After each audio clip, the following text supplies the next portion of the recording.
So I can't really remember how I got into sports and how my parents got us going. I have to imagine my sister or I said, "Hey, that looks like fun."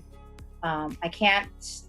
I don't know if it was because I was so young or if it was so long ago now that I don't remember. But I do know that we first started playing like town league softball. I started playing soccer, and my parents, as a whole, were always supportive along the whole way. The thing I remember from being in youth sports was my father volunteered when an umpire didn't show up for a softball game to be the umpire. Of course, as he called the third strike with a ball that was like about a foot and a half over my head, at the end of the game, I told him either he or I are on the field, but it's not both of us. But again, he volunteered to do it just to make sure that, we could play that game.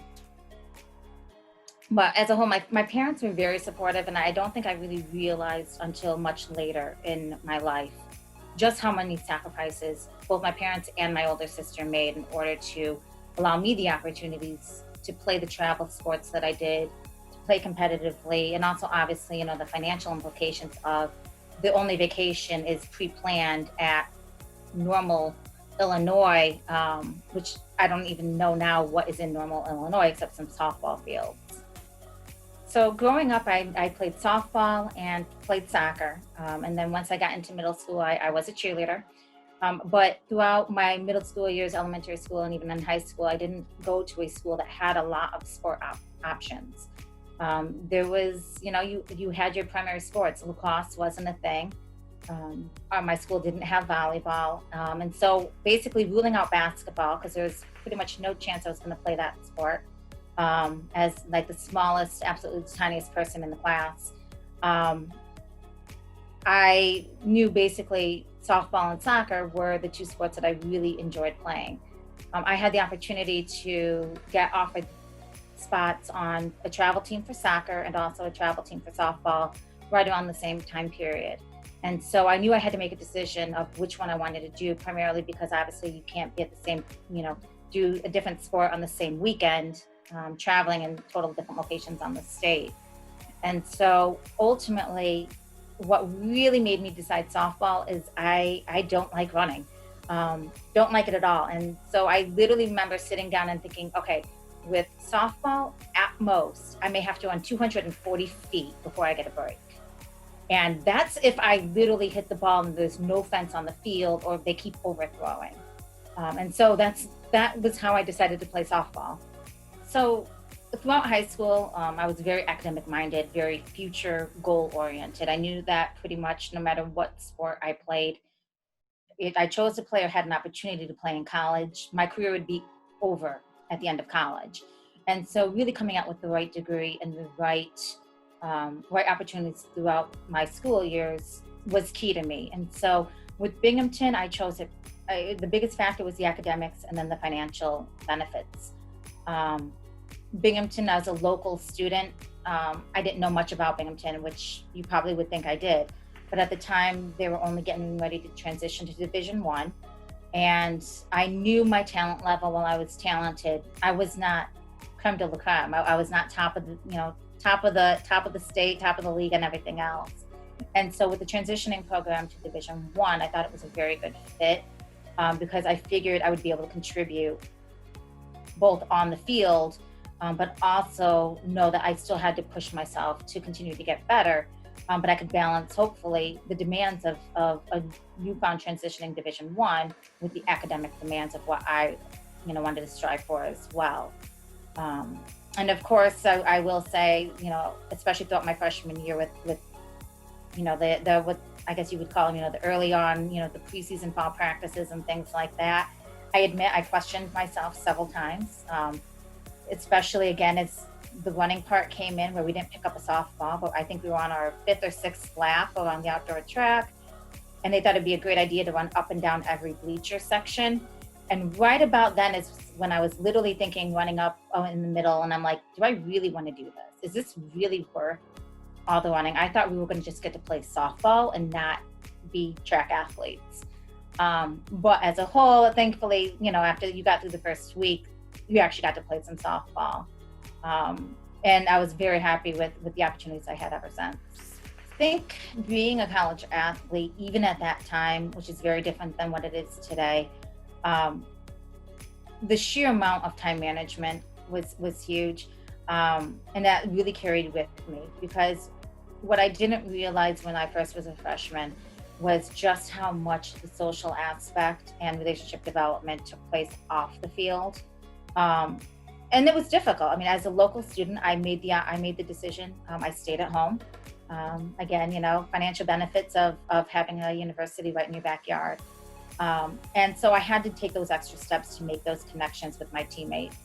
I didn't even realize, I think it took me, several months in to realize, how to build the relationships with some of the other student athletes on our campus, and how to branch out and what that was. Now, some of those relationships that took place off and outside of the field are the most memorable ones, there's no doubt.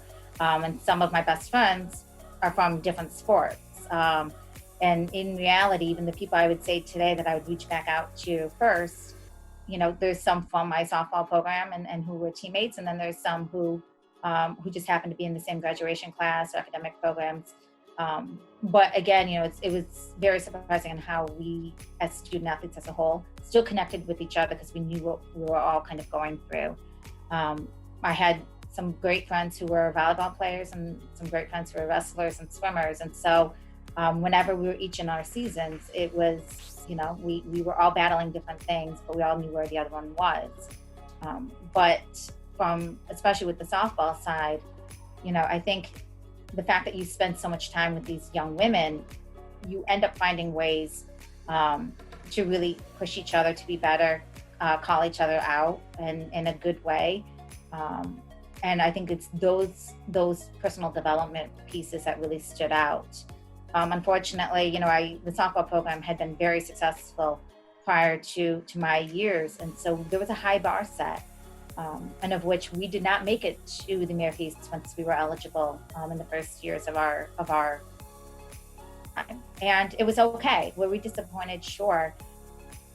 Most of the memories aren't necessarily on the wins and losses. It's literally about everything else that was off the field. So at the time when we were transitioning to Division I in the early 2000s, teams still volunteered to work basketball games and positions to be able to raise money for softball. It was our spring training trip, which typically was done at Florida. And so as a freshman, I got last selection on where specifically and which job I was going to do. So where most of the teammates, they chose positions to watch the game, whether so it was in the gymnasium or where you could eat, the concession stand selling food. I ended up getting put back into the donors room. And so with that, you didn't get to watch the game. You got to only socialize with the donors, at halftime. And most, obviously, student athletes, that wasn't exactly the highlight of their day.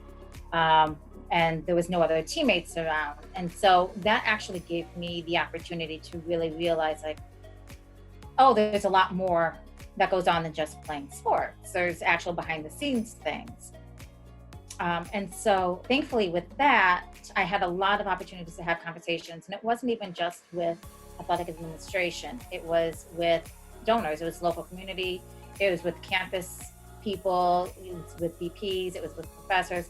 Just a wide variety. And so that's when I first realized, I'm like, there's actually more to this than meets the eye. I had known originally I wanted to do my thought was to do something in the marketing world. I really liked, doing advertising and different influential campaigns and things like that. And so I did a lot of internships and worked in a multitude of areas. And that gave me exposure to kind of know, okay, this might be something I want to do. So with the opportunities that I had gotten and some exposure to working like the basketball games and things, it gave me additional opportunities to become a student employee. And at the time it was, building supervision, it was game management, it was some administrative work. And so I continued to work throughout the department for the remaining 4 years. And that includes summers. And so at some points in time, I technically had 2 different employment opportunities in the department. One summer I worked for the facilities staff on our athletics department, but then I also ended up, working with marketing and promotions and going to the Speedy Fest and doing the wheel spins and things like that. So by the time I was getting ready really to heavily look at jobs and try to figure out what I was going to be doing, I had a lot of exposure in pretty much almost every area of our academic or of our. Uh, I had a lot of exposure in our athletic department as a whole. I think the only areas I hadn't worked was literally the equipment room, strength and conditioning, and sports medicine. And so when I was in my senior year in the fall, my supervisor for my employment position was able to get an opportunity to go to the conference office, and that was in about December. And so I had positioned myself, I will say, pretty well to where we had to get some type of an interim role. And so her supervisor, Mary Beth Lennox, offered me the opportunity to continue on the administrative side when Molly Lehman took her next opportunity. And so here I was in December, getting ready to go into my fall, into my spring season of softball. So that meant all the travel, all the games. I was still working, as many hours as possible within the paid employment opportunity. And I will say I was also taking overloading on credits to be able to completely graduate on time.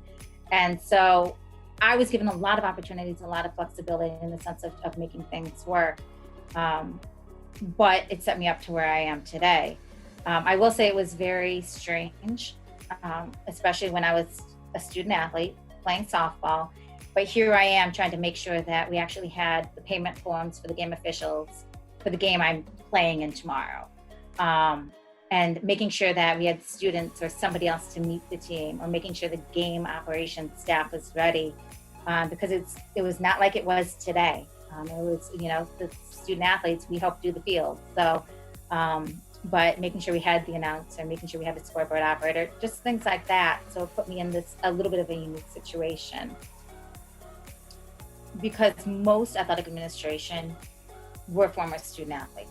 The unique position I'm in is that I was a student athlete where I work today. And I've been given so many opportunities that it's where I've always worked as a full-time professional.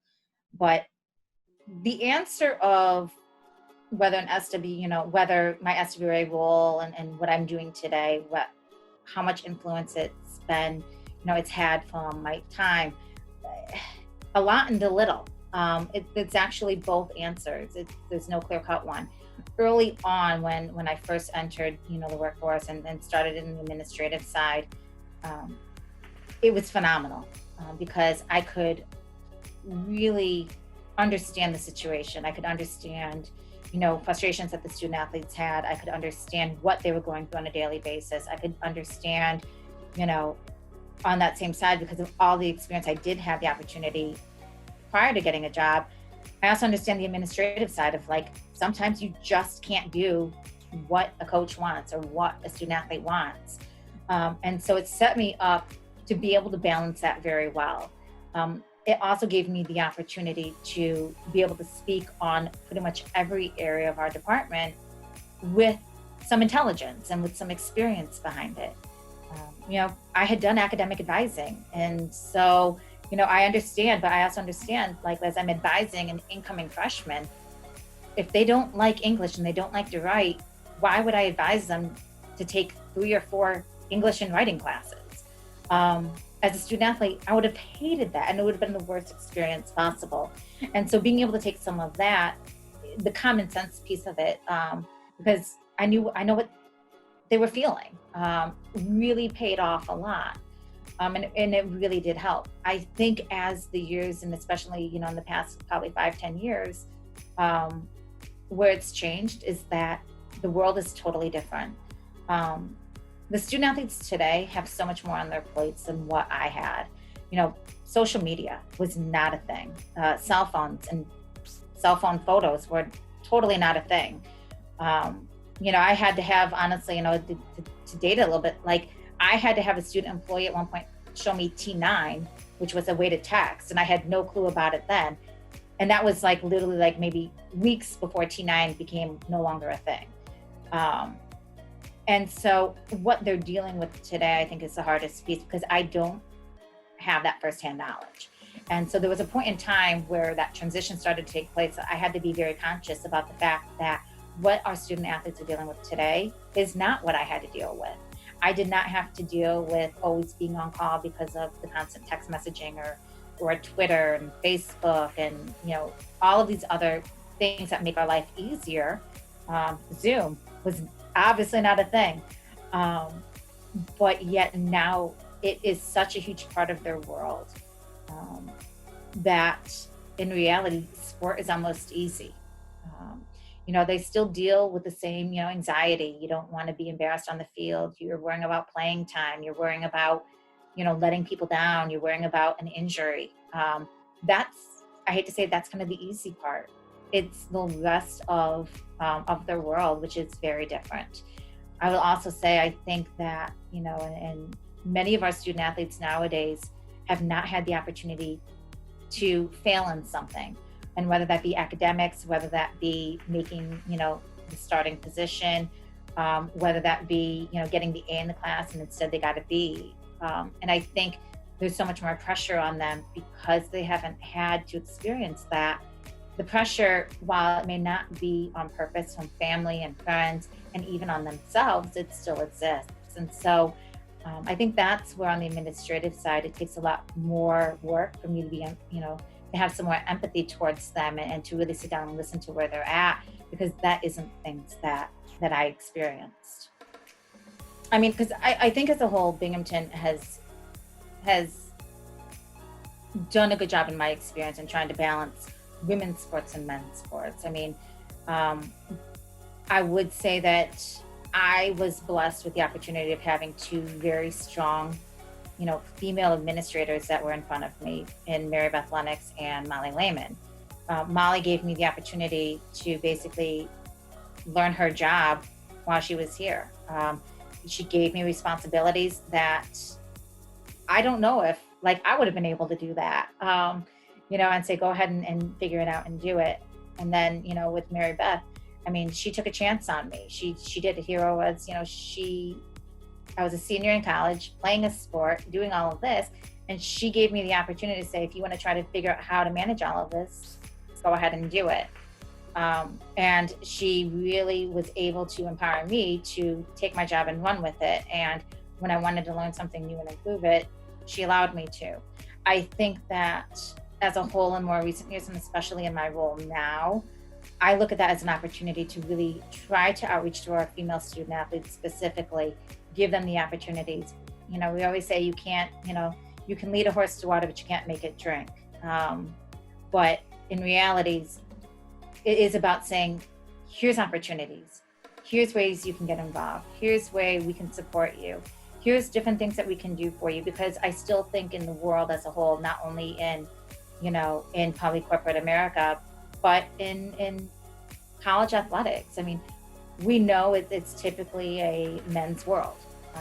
And I do agree with the aspect that women have to work harder. We have to work differently. And I hope to be a part of that change. But in reality, as we're going through things, small changes and small decisions really make the biggest change as they add up.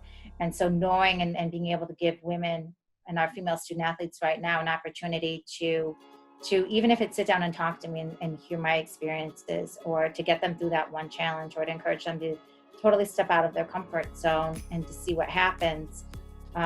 Those are the small steps that can lead to bigger changes.